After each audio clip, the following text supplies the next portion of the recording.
দেয় তুমি ইসমে আজম শিখতে শুরু করো, আমি আল্লাহ তোমার সেই ক্ষমতা দিয়ে দেব।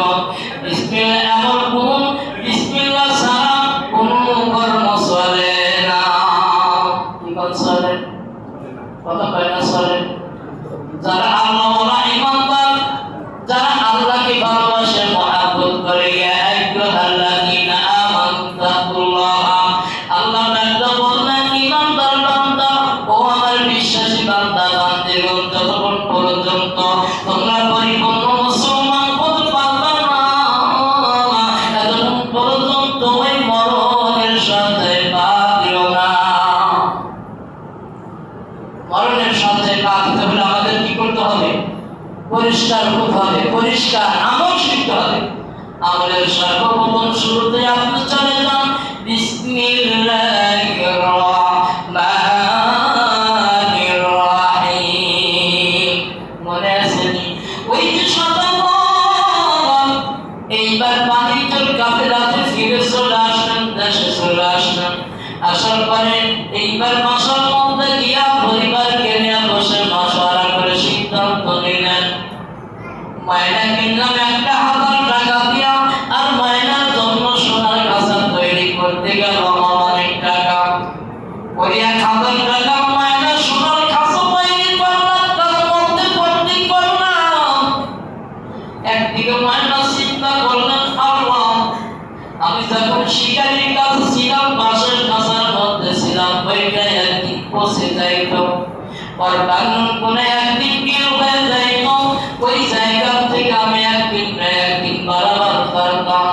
কিন্তু সদাগর সোনার কাঁচা তৈরি করে তার মধ্যে ঢুকাইয়া দেয় নাই। আমি মায়না আমার জিন্দেগিতে কোনোদিন আর বাড়াতে পারবো না। আল্লাহ ডাকতে পাই, মায়না তুই চিন্তা করিস না, আমি তোকে যার কারণে পাঠাইলাম, যে আমল শেখার জন্য পাঠাইলাম, তুই গুরুত্ব করে সোনার কাঁচার মধ্যে বসে বসে আমল গুলো শেখার আগে আল্লাহর ইবাদত কর। ওই লোহার ময়দানে তোমাকে সোনার কাঁচার মধ্যে থেকে বের করার দায়িত্ব আমার জরিমার কার? দায়িত্ব কার? আল্লাহ। আমার আপনার দেহের ভিতরে যখন যে ময়না দিছে, এই ময়নাকে যখন প্রথম আদম আলাইহিস সালামের দেহের ভিতরে ঢুকানো হয়েছিল, তখন ময়না তাড়াতাড়ি বের হয়ে চলে আসলো। আল্লাহ ডাক যখন বললেন, ময়না তুমি বের করে না। বলে, আল্লাহ তুমি এমন একটা জায়গা, আপনি এমন একটা জায়গা আমাকে পাঠাইছেন, অন্ধকার আর অন্ধকার, কিছু ধরে পারে না, ওই জায়গায় থাকা যায়? আল্লাহ রাব্বুল আলামিন আমার নবীর নূর থেকে আদমের দেহের ভিতরে ফুঁক লাগায় দিলেন। যাওয়ার পরে নবীর নূর কিন্তু হয়ে গেল আলোকিতময় হয়ে গেল। এইবার আল্লাহ বললেন, ময়না ওয়াবারু ইয়াওমা ইয়াকুমুর রূহু ওয়াল মালাইকাতু, সকল মালাইকা ফেরেশতাদের আগে আমি আল্লাহ রাব্বুল আলামিন তোমাকে আমার আদমের দেহের মধ্যে তোমাকে জায়গা করে দিলাম, তুমি আরামের জায়গায় চলে যাও। এইবার কোন যাবে? আল্লাহ পথ দেখায় দিলেন, এই যে আদমের লাশ তৈরি করেছি, লাশের ভিতর দিয়া বিশ্বরথ। এইবার ভোলাকে চিত্র দিয়া বিশ্বরথ বয়া যখন মাথার সামনের উপরে যায়, ওইখানে যাওয়ার পরে দেখলেন শুধু পানি আর পানি, আর চিকন চিকন লতার কোনো পানির মধ্যে বাসা মারাস। ওইখান থেকে দেহের ভিতরে প্রবেশ করলেন। এইবার মায়না যখন বুকের মধ্যে আসলেন, আমার আল্লাহ রাব্বুল আলামিন প্রত্যেকটা মানুষের দেহের ভিতরে 8টা কুঠুরি 9টা দরজা করে দিয়েছে। কয়টা দরজা? 8টা কুঠুরি 9টা দরজা করে দিলেন।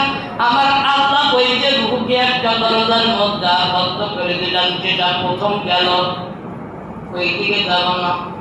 পরে আমার বাজা একটু মন দিয়ে শোনা লাগবে রে বাবা। আল্লাহ রাব্বুল আলামিন মায়নাকে বুদ্ধি শিখাইয়া দিলেন, মায়না তোকে বের করার দায়িত্ব আমার। ওই চিন্তা তুই করিস না, একটু ধৈর্য ধারণ করে সময়টা কাটাইয়া দেন।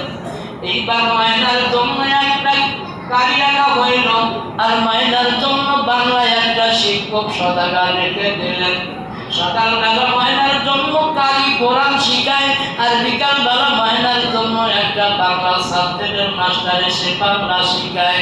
কোন মানুষ যদি সদাগরের বাড়ির মধ্যে প্রবেশ করতে শুরু করে, মায়েরা সুন্দর করে কঠিন কণ্ঠ ভাষায় তার সালাম দিয়ে দেয়, আসসালামু আলাইকুম ওয়া রাহমাতুল্লাহ। আল্লাহর বান্দা, এই মুহূর্তের মধ্যে আপনাদের আমি খবর জানাই দিলাম, আমাদের সদাগর ভাষায় না পয়সা কি আমরা খরচ করছিলাম এমনি ওখানে খবর রাখার জন্য, গেট পাহারা দেওয়ার জন্য? বাজান রে, আমি যে বিসমিল্লাহ নিয়ে আলোচনা করতেছিলাম, বিসমিল্লাহ অন্য জায়গায় লেখা আছে বিসমিল্লাহি মাজরিহা ওয়া মুরসাহা ইন্নাল্লাহু গফুরুর রাহিম। কোন বান্দা কোন বান্দি যানবাহন ওঠার সময় যদি এই দোয়া পড়তে শুরু করেন, যানবাহনে পা দেওয়ার সময় যদি এই দোয়াটা পড়ে বান্দা বান্দি যানবাহনে আরোহণ করে, আমার আল্লাহ রাব্বুল আলামিন ডাকটা বলে, বান্দা রে বান্দি রে, আমি তোমাকে তোমার জন্য জিম্মাদার হয়ে গেলাম।